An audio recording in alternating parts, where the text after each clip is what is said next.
Hello, this is Mr. Stickermania from Louisville, Kentucky to present my new acquisition of a Holy Grail historical Beatles item from 1963. A sign, Please Please Me. But first of all, I'm going to show a slideshow of the Beatles-related autographs I've sold over the last 2 years on my Stickermania 2853 eBay store. First of all is a full set of authentic Beatle autographs from September 7th, 1964 when they played in Toronto. Next up is a signed George Harrison book, hardcover book that he signed on the first page. Next is a Rolling Stones signed by 5 members of the Some Girls album in the early 80s. Then I have a full name Ringo Starr autograph he sent to a fan in the early 70s. I sold a Paul and Linda signed Band on the Run that came from 1974. And the last thing was a Holy Grail scrapbook that had the Beatles on February 11th, 1964 in Washington, D.C. before their concert. 3 of them signed it. John Lennon wasn't there. And what a Holy Grail. It even shows the ticket from the night of their first American concert ever. And also has a nice photo of showing the boxing arena when the Beatles were performing. And there's 2 bonus things I hear. I have a Ringo first name only signed Help album from the 80s and a full name Ringo Starr from the 70s on Abbey Road.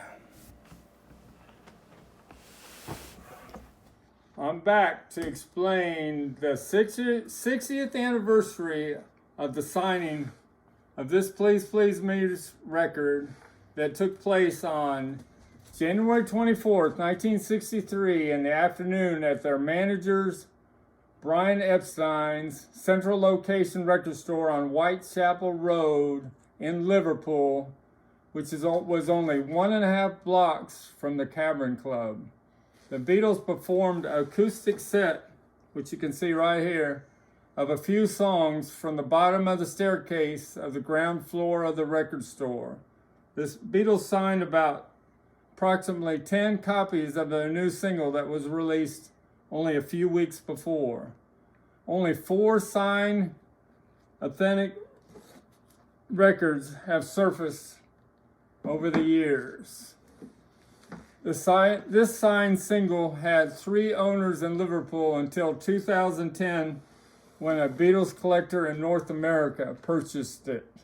Frank Casio, the Beatles' premier signature expert in the world for 35 years, authenticated the signatures of this single in 2021.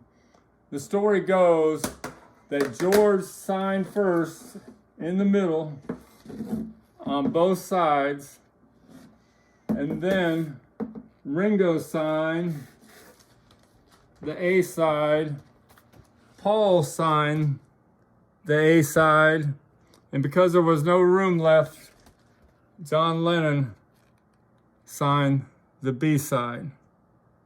Can you believe that original owner that got these autographs played this record for about a year because it has some playwear, and they didn't think much that the autographs were on that record. That's pretty amazing in itself. That evening, the Beatles traveled 45 miles to Mold in Wales to perform at the Assembly Hall for 200 paying customers.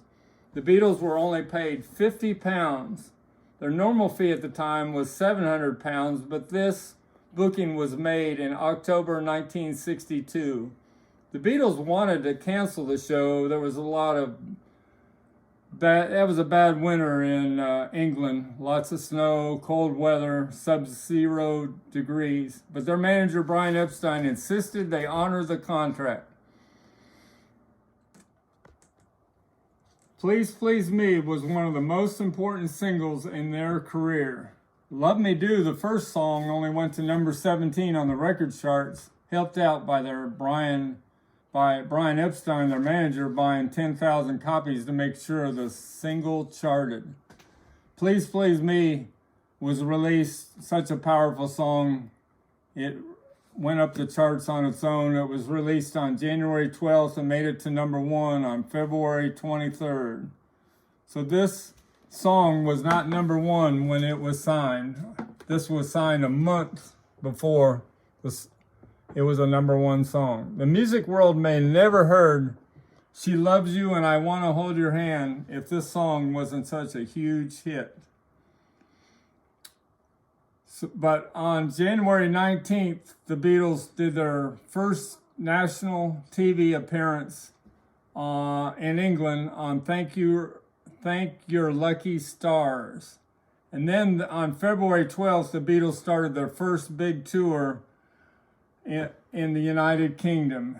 And like everybody says, the rest is music history. A couple more things about this single. It's got one in, and which is the first pressing on both sides of the dead wax. But notice the credits here. It says McCartney, Lennon. And the same thing was on the Love Me Do single. John Lennon got a little upset about that. He wrote this song. He said it's supposed to be Lennon-McCartney. So that was the last time McCartney-Lennon was on a United Kingdom single. And this is the original sleeve that the girls were holding up at the Brian Epstein store to get recorded, to get a sign. This is the original sleeve that it came in.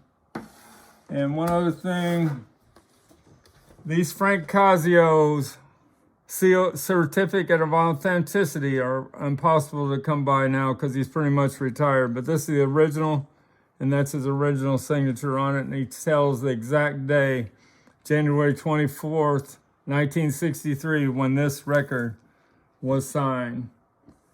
And that's what my new Holy Grail acquisition for my Sticker Mania 2853 store. Thanks a lot for checking me out.